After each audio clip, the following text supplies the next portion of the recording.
The goal of school is learning. Say it with me. The goal of school is learning. And learning is making a change to long-term memory. Say that. Learning is making a change to long-term memory. So the ultimate question is, how do we make changes in long-term memory for our students? Well, one way that we can support students in making changes to long-term memory and meeting that goal of school, which is learning, is strategic use of flashcards. Now, I'm not talking about flashcards the way I used flashcards when I was a student. You would spend some time writing flashcards and then briefly look at them as you were heading into a test. That's not it at all. I have found a fantastic tool to help us as teachers create highly effective flashcards for our students. And I'd like to share that tool with you now.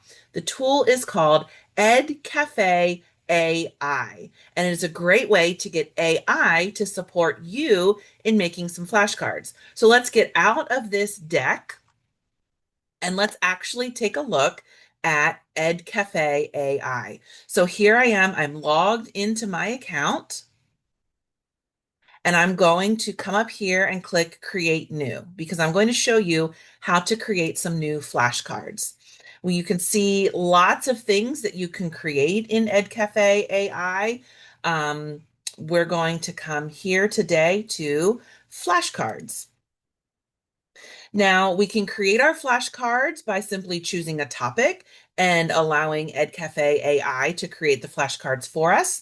We can enter a copy and paste some text in here. We can link to a web page or we can upload a file. I'm going to link to a web page today to create flashcards, and I'm going to link to one of my favorite websites, retrievalpractice.org. And this is an article about making flashcards more powerful. So we're going to make flashcards about flashcards. I'm having a little too much fun with this. So I'm going to copy the link to this article.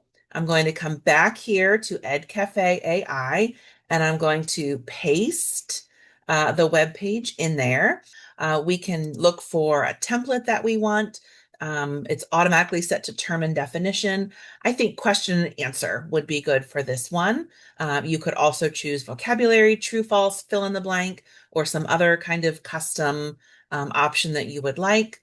We can leave the number of cards set to automatic, and Edcafe AI will choose a number of cards based on the length of the material that you've entered, or we can choose a specific number. Let's just go for 5. Um, and then here we could add images if we want to. We could have images automatically added. There's an option we can add images later. I don't think images are necessary for right now. I really want to show you this output language option.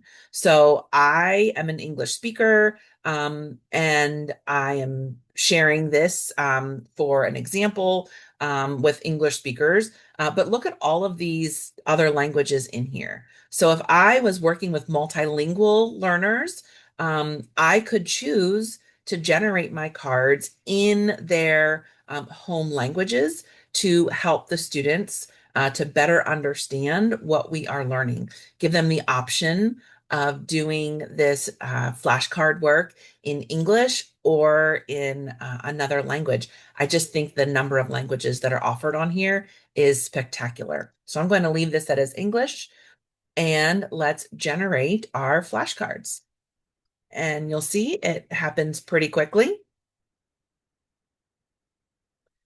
And here we are generating flashcards based on the article on how to get the most out of your flashcards. So here we see them. We can preview. You have these little buttons here that we can add images if we would like to at this point.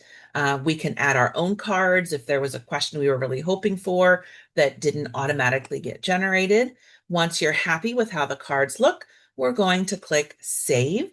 Now we can name these. I'm going to call this flashcards about flashcards.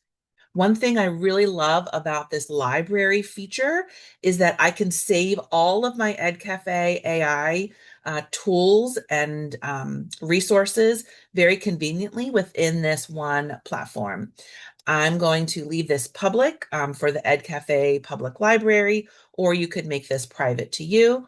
Let's click save. Oh, let me show you this. Inside my library, you can have other folders as well. So actually, let's save this into the flashcards folder so that I can easily find it later. So now I can see the flashcards again. We have little audio What common button. mistake do students make when using flashcards that reduces their learning? And now I can view my flashcards. I could export this in any of these file types. Um, I also have some other options here. Um, but what I really like is this assign feature. So I can now copy this link to share with students. I can save this QR code for student access. I can embed this in a website, Google Classroom or Microsoft Teams. For our example today, let me just copy this link. And now I'm going to open a new tab and paste my link in here and show you what this now looks like from the student side. So students have now the flashcards up. They can go to the source. So before they use the flashcards, they can go to the article and actually read the article. And now we have some options. I can ask that the cards be shuffled.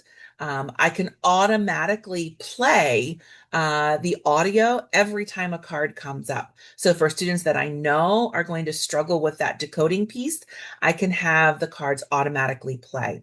The students can then swap front and back. So we know from our How to Make Flashcards More Powerful article that we want to mix up and how we do our practice. We want to have interleaved different ways. We do want to shuffle. Maybe sometimes we do want to play more of a Jeopardy game where we see the answer and it's our job to recall overtly what the question was. I'm going to leave this turned off for right now. And then let's see, study flashcards. So now I have the front of my flashcard. I can read this. I can ask for it to be read aloud to me, even if I did not click that option at the beginning. So I can see how should students choose and design digital flashcard tools and content to maximize retrieval practice benefits. I can overtly recall, I can write down, I can say out loud my answer. When I'm ready, I click and I flip to the back, and then I can read the response. Now, here's what is also fun.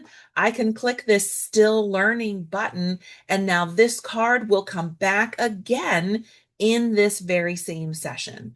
We always want to use this option when we did not, in fact, remember the answer or the information that we were targeted to be able to retrieve for this card. This will give us an opportunity to very quickly come back and exercise that working memory to recall the information.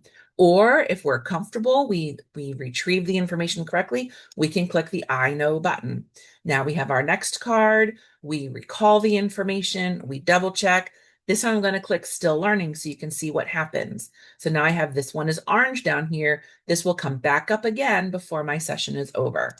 Go through, I know, I'm just showing you how these work. I know. Yay! So there we did. We went through all of our flashcards. We can restart them from here to go through the deck right away, or we can simply remember that link, have that link archived somewhere so that we can come back to the link in another day or so, and then we can recall and retrieve that information once again. So again, this is Edcafe AI, a great tool that I have found. You have found Trostle Talk episode 39.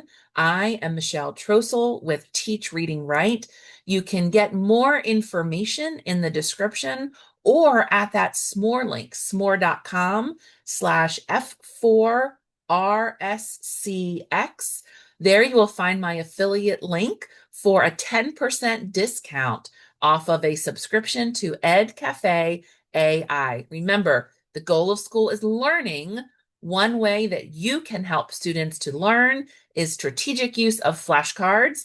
Edcafe AI is a great tool to help you.